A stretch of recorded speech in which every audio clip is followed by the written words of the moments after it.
अब हम लोग देखेंगे मुद्रास्फीति को नियंत्रित करने के कौन कौन से उपाय हैं। तो पहला है मौद्रिक नीति के द्वारा मुद्रास्फीति को कंट्रोल किया जाता है, और मौद्रिक नीति यानी मॉनेटरी पॉलिसी कौन बनाता है? आरबीआई बनाती है। और राजकोषीय नीति के अंतर्गत फिस्कल पॉलिसी जो सरकार बनाती है, उसके तहत हम लोग इन्फ्लेशन को नियंत्रित कर सकते हैं, और कुछ अन्य नीतियां भी। तो पहला देखते हैं मौद्रिक नीति यानी मॉनेटरी पॉलिसी के द्वारा जो सेंट्रल बैंक बनाती है, उसके द्वारा कैसे हम लोग इन्फ्लेशन को कंट्रोल कर सकते हैं। तो सबसे पहला है बैंक दर में वृद्धि। जब इन्फ्लेशन होता है तो ब्याज दर पर जब आरबीआई दूसरे बैंक को जो दर पे लोन देती है उसको हम लोग बैंक रेट कहते हैं, इतना हम लोग को पता है। अब जब इन्फ्लेशन की स्थिति होती है, जब महंगाई की कंडीशन होती है, तो ऐसे कंडीशन में क्या करता है आरबीआई? बैंक रेट को बढ़ा देता। अब जब बैंक रेट को बढ़ा दिया तो इससे जो भी बैंक हैं जो लोन देते हैं, लोन प्रोवाइड करते हैं, लोन लेना महंगा हो गया। अब जब लोन लेना महंगा हो गया तो लोग लोन लेंगे नहीं। अब जब लोन लिया नहीं जाएगा तो जो मनी का सप्लाई है अपने अर्थव्यवस्था में वो कम हो जाएगा। और आपको पता है कि मनी सप्लाई, मुद्रा की पूर्ति और इन्फ्लेशन के बीच डायरेक्ट रिलेशन है। तो मनी का सप्लाई कम हो गया तो उससे क्या हुआ? रिजल्ट हमारा इन्फ्लेशन यानी महंगाई क्या होगी? कम हो गई। यही तो कह रहा है कि जब बैंक रेट मुद्रास्फीति आती है तो बैंक दर को बढ़ा दिया जाता है, और ऐसे कंडीशन में जब लोन लेना महंगा हो गया, क्योंकि बैंक रेट बढ़ गया तो लोन लेने पे ज़्यादा रेट लगेगा, तो महंगा होने के कारण लोग लोन लेना बंद कर दिए, और इससे क्या हुआ? मनी सप्लाई कम होगी, मुद्रा की पूर्ति कम होगी, लोगों के हाथ में पैसा कम गया, और इससे इन्फ्लेशन कंट्रोल में आ गया। तो ये एक पहला कारण था। दूसरा है रिजर्व अनुपातों में वृद्धि। आपको पता है कि जब भी बैंक कुछ पैसा रखती है अपने पास या कोई साख रखती है तो उसको कैश रिजर्व रेशियो यानी सीआरआर के रूप में आरबीआई के पास कैश रखना पड़ता है, या फिर वैधानिक तरलता अनुपात लिक्विडिटी रेशियो के रूप में कुछ चीज रखना पड़ता है। अब जब रिजर्व के रूप में आरबीआई के पास रखती है और आरबीआई देखती है कि इन्फ्लेशन का कंडीशन है, महंगाई का कंडीशन है, तो इसमें वृद्धि कर दिया जाता है। सीआरआर और एसएलआर में वृद्धि कर दिया जाता है। वृद्धि कर देने से क्या हुआ कि जो पैसा हमारा अदर बैंक के पास था, कॉमर्शियल बैंक के पास था, उसके पास रिजर्व ज्यादा जाने के कारण कम पैसा बच गया, तो आगे जाके ये लोन या फिर अदर काम के लिए पैसा कम रहने के कारण मनी का सप्लाई कम हो जाएगा, मुद्रा की पूर्ति कम हो जाएगी, जिससे इन्फ्लेशन क्या होगा? कंट्रोल में आ जाएगा, या फिर इन्फ्लेशन कम हो जाएगा। क्योंकि कैश रिजर्व रेशियो और जो हमारा एसएलआर सीआरआर है इस ज्यादा हो गया, तो जो बैंक के पास जो पैसा है वो भी कम हो गया, क्योंकि वो ज्यादा रिजर्व के रूप में आरबीआई के पास जमा कर दी, और इससे मनी का सप्लाई कम हुआ और इन्फ्लेशन कम हो गई। फिर है open market policy, open market operation, खुले बाजार का प्रचलन। जब इन्फ्लेशन होती है, सब पहले समझे खुले बाजार क्या होता है। खुले बाजार के प्रचलन में मुद्रा बाजार में केंद्रीय बैंक के द्वारा प्रतिभूतियों की खरीद और बिक्री होती है, ठीक है।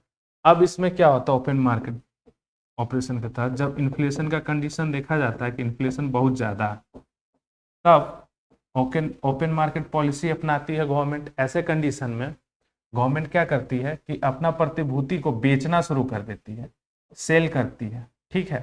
अब जब बेचना शुरू की तो अगर मान के चलिए आरबीआई कोई बिल्डिंग बेच रही है, ठीक है, प्रतिभूति ऐसे समझने में दिक्कत हो रही है, तो कोई बिल्डिंग बेच रही है। अब कोई नागरिक जब वो बिल्डिंग खरीदेगा तो पे कैसे करेगा? पैसे में पे करेगा। अब जब पैसा में पे करेगा तो मनी का सप्लाई मार्केट से कम हुआ कि नहीं?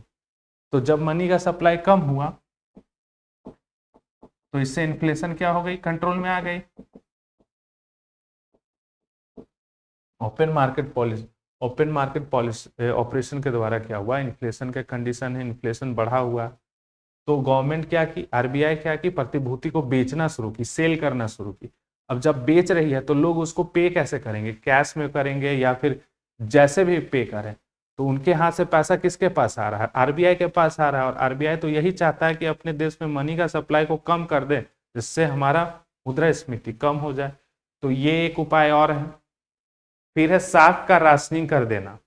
मतलब मान के चलिए जो क्रेडिट दे रही है उसको रेशनलाइज कर देना कि हाँ भाई, एग्रीकल्चर सेक्टर में लोन देने का ज़्यादा जरूरत है, वहीं भर लोन दो, दूसरा सेक्टर में लोन नहीं दो।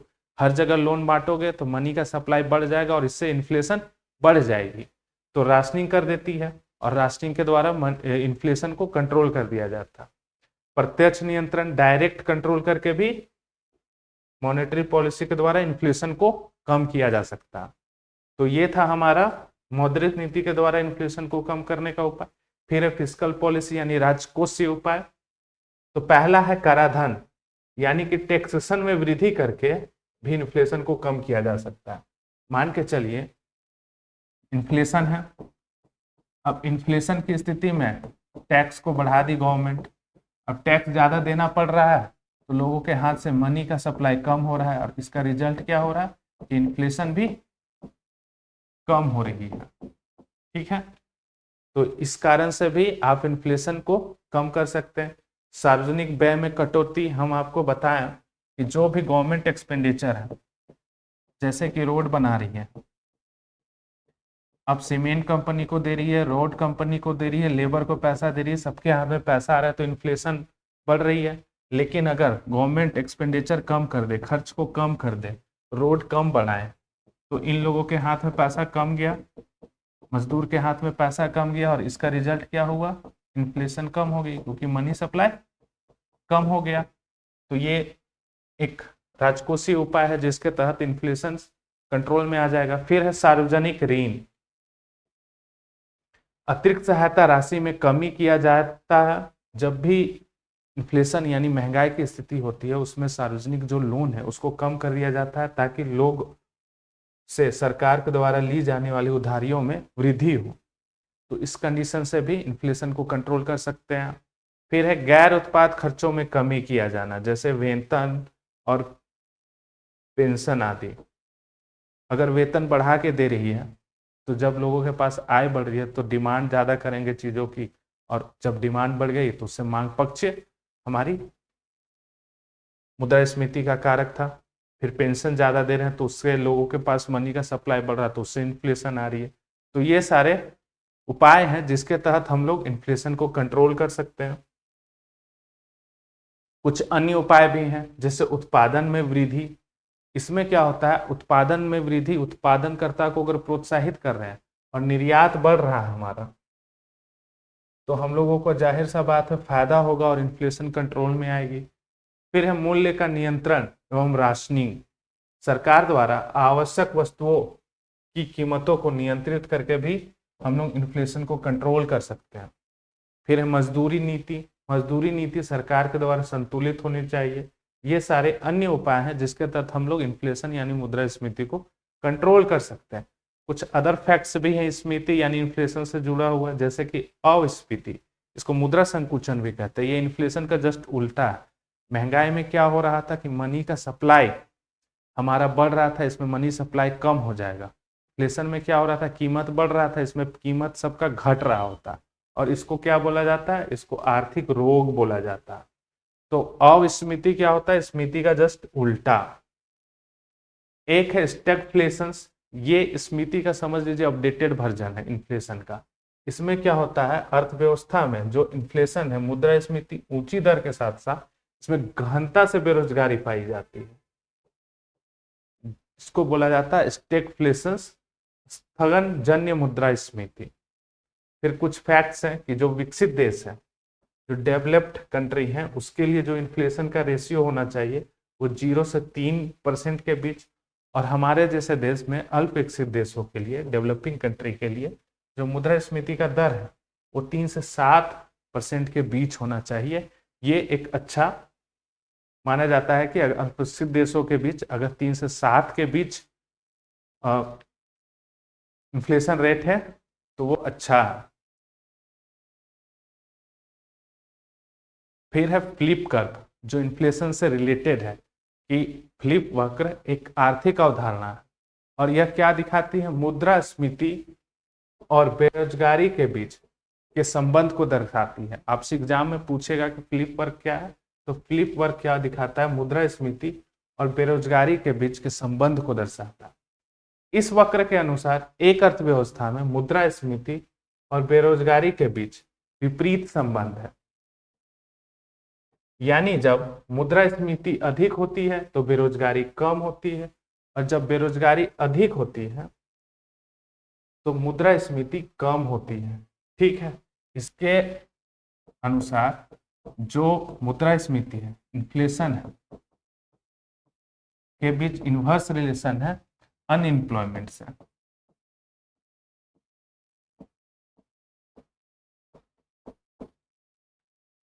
ये फ्लिप वर्क है। आप ग्राफ में देख रहे हैं कि एक्स एक्सिस में क्या है कि अनएम्प्लॉयमेंट है और वाई एक्सिस में इन्फ्लेशन है, और इसका जो कर्व है नीचे की ओर झुका हुआ है, जो नकारात्मक संबंध यानी नेगेटिव रिलेशंस को बता रहा। जैसे कि जो इन्फ्लेशन रेट है 5 है, तो जो अनएम्प्लॉयमेंट है वो 4 है, लेकिन इन्फ्लेशन घट गया, 2 हो गया, तो अनएम्प्लॉयमेंट बढ़ गया, 7 हो गया।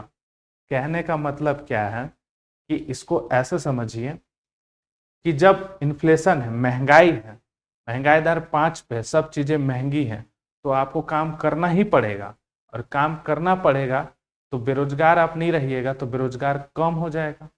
ठीक है, और दूसरा अगर समझना है तो अगर महंगाई नहीं है, सब चीज का दाम सस्ता है, कम है, तो ऐसे कंडीशन में काम नहीं भी कीजिएगा तो चलेगा, तो ऐसे में क्या होगा, अनएम्प्लॉयमेंट रेट बढ़ जाता है। तो यही कारण है कि फ्लिप वर्ग में ये दिखाया गया है कि अनएम्प्लॉयमेंट, बेरोजगारी और मुद्रास्फीति के बीच विपरीत संबंध है। तो इन्फ्लेशन से संबंधित सब टॉपिक खत्म हो गया है, इससे ज्यादा कुछ भी नहीं है।